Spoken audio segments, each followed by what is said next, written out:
Gauri Suryavanshi, S मराठीमध्ये आपलं स्वागत। वळूया आजच्या बातमीकडे। पावसाने शेतकऱ्यांचे अतोनात नुकसान झाले, त्यांना नुकसान भरपाई मिळावी या मागणीसाठी शेतकऱ्यांनी वणी येथे देवीला साकडे घातले।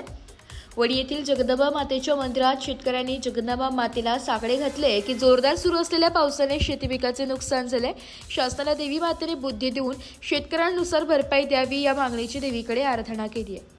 बेमोसमी पावसामुळे संपूर्ण महाराष्ट्रात पावसाने हाहाकार माजवला असताना शेतकऱ्यांकडून नुकसान भरपाई त्वरित मिळावी या मागणीसाठी देवी जगदंबा मातेला साकडे घालण्यात आले। काय सांगाल? जगदंबे मातेला एवढं साकडं घालायचंय का जगदंबे माते आता जवळ 2 दिवस कमी राहिले, 6वा महिना पावसाला सुरू होत आहे। पावसानं इतका धुमाकाळ घातलाय का भयानक शेतीचं नुकसान केलंय, तरी सुद्धा अजून सरकारला जाग येत नाही। कुठल्याही शेतकऱ्याच्या या नुकसान भरपाईचा पंचनामाही होत नाही, काहीच होत नाही।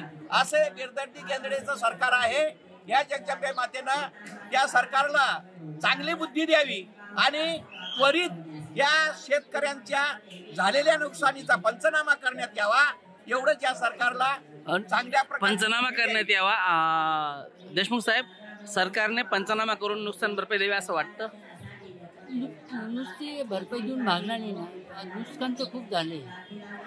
तर आता जी काही मदत मिळेल ती पण ती त्वरित करावी, एवढंच।